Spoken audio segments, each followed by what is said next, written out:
नमस्कार दोस्तों, प्राचीन भारतीय इतिहास के एक और नई वीडियो में आपका स्वागत है। आज के इस वीडियो में हम जानेंगे वैदिक सभ्यता के बारे में। बेसिकली हड़प्पा सभ्यता, जिसके बारे में हमने पिछले वीडियो में बात की थी, उसके पतन के पश्चात भारत में एक और नई सभ्यता का जन्म हुआ जिसे वैदिक काल या वैदिक सभ्यता के नाम से जाना जाता है।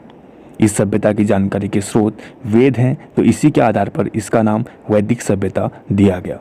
तो आइए दोस्तों, वैदिक सभ्यता से रिलेटेड सभी परीक्षोपयोगी पॉइंट्स के बारे में डिस्कस करते हैं आज के इस वीडियो में। बेसिकली भारतीय इतिहास में वैदिक काल का समय रहा 1500 से 600 ईसा पूर्व तक। इसे दो कालखंडों में डिवाइड किया गया। पहला ऋग्वैदिक काल, जिसका कालखंड रहा सन 1500 से 1000 BC तक, और दूसरा था उत्तर वैदिक काल, जिसका कालखंड रहा 1000 BC से 600 BC तक। दरअसल आर्यों द्वारा निर्मित सभ्यता को वैदिक सभ्यता कहा गया है। आर्य जो है सर्वप्रथम पंजाब और अफगानिस्तान में आकर बसे थे। और दोस्तों, मैक्स मूलर ने आर्यों का जो मूल निवास स्थान बताया वो मध्य एशिया को माना। और ईरान की एक धार्मिक पुस्तक जिसका नाम है जैन अवेस्ता में इस बात का संकेत है कि आर्य ईरान के रास्ते भारत आए थे। ये भी काफ़ी महत्वपूर्ण टॉपिक है, इससे भी ऑब्जेक्टिव क्वेश्चन बन सकता है। इस सभ्यता का विकास ग्रामीण अर्थव्यवस्था के आधार पर हुआ और आर्यों की जो भाषा थी वो संस्कृत थी। तो ये कुछ इम्पोर्टेंट पॉइंट्स हैं जो एग्ज़ाम्स के लिए इम्पोर्टेंट हैं। चलिए दोस्तों, हम बात करते हैं आज के पहले टॉपिक ऋग्वैदिक काल, जो कि 1500 से लेकर 1000 BC तक जो है यह रहा था। तो इसकी जो पहली कंडीशन है राजनीतिक स्थिति। तो इसकी कैसी राजनीतिक स्थिति थी, इसके बारे में हम जानें तो प्रारंभ में आर्यों के कुटुंब, कुल या परिवार रक्त संबंधों पर आधारित थे, जिसका मुखिया कुलप या कुलपति कहलाता था। यानी कि जो उनका संबंध था वो रक्त संबंध था, वो परिवार से था, और उनका जो मुखिया था वो कुलप या कुलपति कहलाता था। और अनेक परिवारों से मिलकर ग्राम बनता था और अनेक ग्रामों से मिलकर विष बनता था, और विष के मुखिया को बोलते थे विषपति। ये कुछ इंपॉर्टेंट पॉइंट्स हैं, जरूर आप लोग नोट डाउन करिए। और अनेक विषों का समूह जन या कबीला कहलाता था, जिसका मुखिया राजन या राजा होता था, और बहुत सारे जन से मिलकर राष्ट्र बनता था। यानी कि इनकी जो प्रशासनिक इकाई हैं वो 5 भागों में बटे थे। तो वो 5 भाग क्रम से अगर हम देखें तो कुल, अनेक कुलों से मिलकर ग्राम, और अनेक ग्रामों से मिलकर विष बनता था, और अनेक विष से मिलकर जन, और लास्ट में अनेक जनों से मिलकर राष्ट्र बनता था। तो ये थी आर्यों की प्रशासनिक इकाई। और राष्ट्र या राज्य की अवधारणा भी वैदिक काल से ही स्थापित हुई। और ऋग्वैदिक युग में राजा भूमि का स्वामी नहीं था। जी हाँ दोस्तों, ये जो है काफ़ी इम्पोर्टेंट है। जो ऋग्वैदिक युग था उसमें राजा भूमि का स्वामी नहीं होता था, वह सिर्फ प्रधानतः युद्ध का नेता होता था और व्यक्तिगत रूप से युद्धों में भाग लेता था। और ऋग्वेद में पुरोहित, सेनानी तथा ग्रामीण, इन तीनों का उल्लेख मिलता है। और दोस्तों, इस काल में अनेक जनतांत्रिक संस्थाओं का विकास हुआ, जिसमें राजनीतिक, सामाजिक, धार्मिक और आर्थिक प्रश्नों पर चर्चा होती थी। तो बहुत सारे संस्थाएं बने जिनमें राजनीतिक, सामाजिक, धार्मिक और आर्थिक प्रश्नों पर चर्चाएं होती थी। तो ये इसी काल से शुरू हुआ था। नेक्स्ट पॉइंट है सभा और समिति। समस्त समुदाय की जनसभा थी जिसमें स्त्रियां भाग लिया करती थी। इसको आप इस तरह से समझ सकते हैं, सभा और समिति जो है राजा को सलाह देने वाली कुछ संस्थाएं थी, जिसमें जो सभा था वो श्रेष्ठ और बड़े लोगों का, यानी कि श्रेष्ठ और संभ्रांत लोगों की संस्था थी, जबकि समिति ये जो है सामान्य जनता का प्रतिनिधित्व करती थी। और इनका जो अध्यक्ष होता था उसे ईशान कहा जाता था। तो कभी कभी इस तरह का प्रश्न भी एग्जाम्स में देखने को मिलता है, छोटे छोटे पॉइंट्स। और सभा का जो मुख्य कार्य था वो न्याय करना था, और समिति का जो कार्य था वो राजा का निर्वाचन करना। नेक्स्ट पॉइंट है सामाजिक जीवन।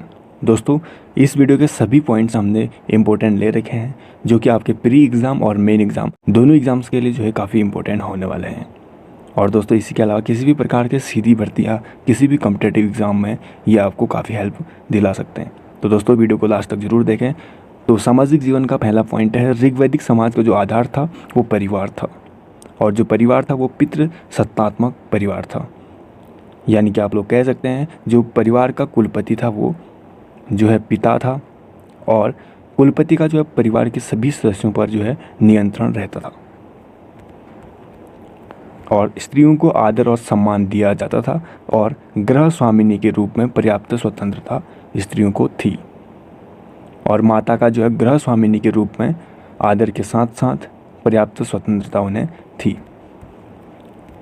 और इसके अलावा स्त्रियों को विवाह संबंधी स्वतंत्रता प्राप्त थी और शिक्षा पाने का भी अधिकार था, और इसी के साथ साथ राजनीतिक संस्थाओं में भी उन्हें हिस्सा लेने का पूरा अधिकार था। कुछ विदुषी महिलाएं हैं जिनका नाम है विश्वतारा, घोषा और विस्पला। तो ये कुछ उस समय के विदुषी महिलाएं थी।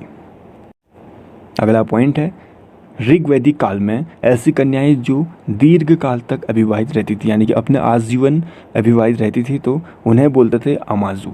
ये है ऋग्वैदिक काल में। तो इस काल में जो है ऐसी कन्याएं जो अपने पूरे जीवन भर जो है अविवाहित रहती थी, तो उन्हें क्या बोलते थे, अमाजू। और परिवार में एक पति विवाह ही सामान्यतः प्रचलित था, यानी कि एक ही विवाह होगा, और बाल विवाह की प्रथा नहीं थी। और इसके अलावा समाज में सती प्रथा के प्रचलित होने का उदाहरण नहीं मिलता। और जो सोम रस है, सोम रस वो आर्यों का मुख्य पेय पदार्थ था। तो आर्यों का जो मुख्य पेय पदार्थ था वो क्या था, सोम रस। नेक्स्ट पॉइंट, वेशभूषा में सूती, ऊनी और रंगीन कपड़ों का प्रचलन था, और आभूषण में सोने, चांदी, हाथी दांत, तांबे व मूल्यवान पत्थरों के बने आभूषण वो पहनते थे। और आर्यों का जो प्रिय पशु था वो घोड़ा था। तो ये छोटे छोटे पॉइंट्स आप लोग नोट डाउन कर लीजिए। और आर्यों द्वारा खोजी गई धातु लोहा थी, जिसे श्याम अयस कहा जाता था। जी हाँ, ऋग्वैदिक काल में जो लोहा खोजा गया आर्यों द्वारा, उसे ऋग्वैदिक काल में बोला गया श्याम अयस। और अगले उत्तर वैदिक काल में भी कुछ अन्य नाम से बोला गया, वो मैं आगे डिस्कस करूँगा। नेक्स्ट पॉइंट है, गाय को अधन्या की श्रेणी में रखा गया था। बेसिकली अधन्या होता क्या है, न मारे जाने योग्य पशु। तो गाय की हत्या करने वाले या उसे घायल करने वाले के लिए वेदों में मृत्युदंड और देश से निकाले जाने की व्यवस्था की गई है।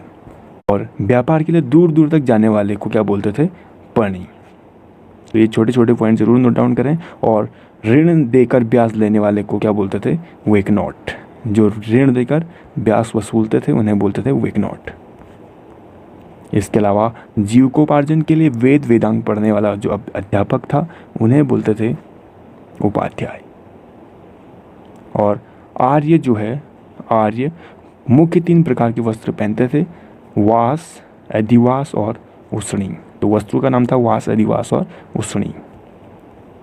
आर्यों का जो मुख्य व्यवसाय था पशुपालन और कृषि दोनों था। नेक्स्ट पॉइंट है, ऋग्वैदिक काल की धार्मिक स्थिति। तो ऋग्वैदिक काल में इंद्र, वरुण, सूर्य, यम, अश्विनी आदि प्रमुख देवता थे। आप लोग चार्ट में देख सकते हैं सभी के बारे में।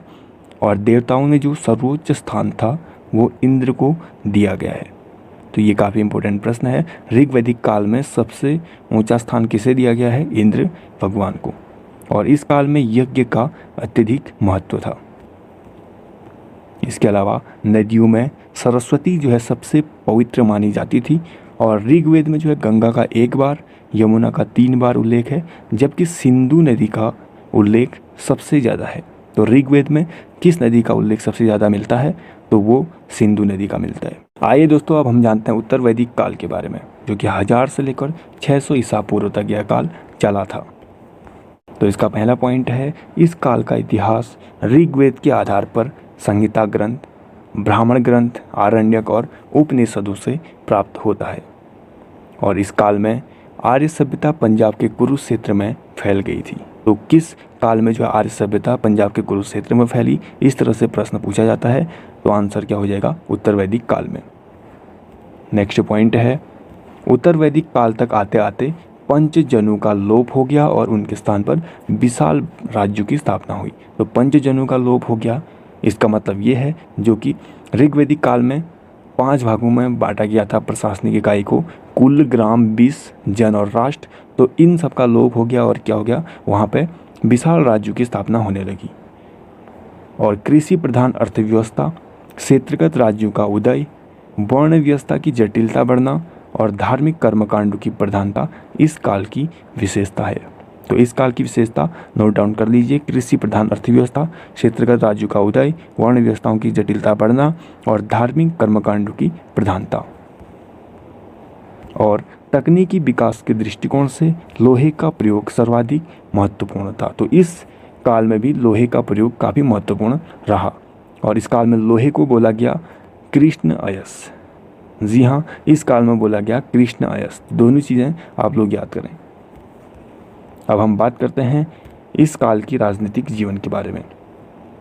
तो इस समय ऋग वैदिक कालीन छोटे छोटे कबीले एक दूसरे में विलीन होकर जनपदों में बदलने लगे। तो जो कबीले थे वो छोटे छोटे कबीले मिलकर जनपद बनने लगे इस काल में। और सभा और समिति नामक सभाओं का अंत हो गया। जो कि पिछले में हमने बात करी थी, सभा और समिति बने होते थे, उन सब का अब अंत हो गया। और इसी के साथ साथ राजा की शक्ति में वृद्धि होने लगी और राजा जो है मंत्रियों की सहायता से समस्त राज्य का प्रशासन करने लगा। और इन्हीं मंत्रियों को उत्तर वैदिक काल में रत्नीन कहा जाता था। तो मंत्रियों को क्या बोला जाता था उत्तर वैदिक काल में? रत्नीन।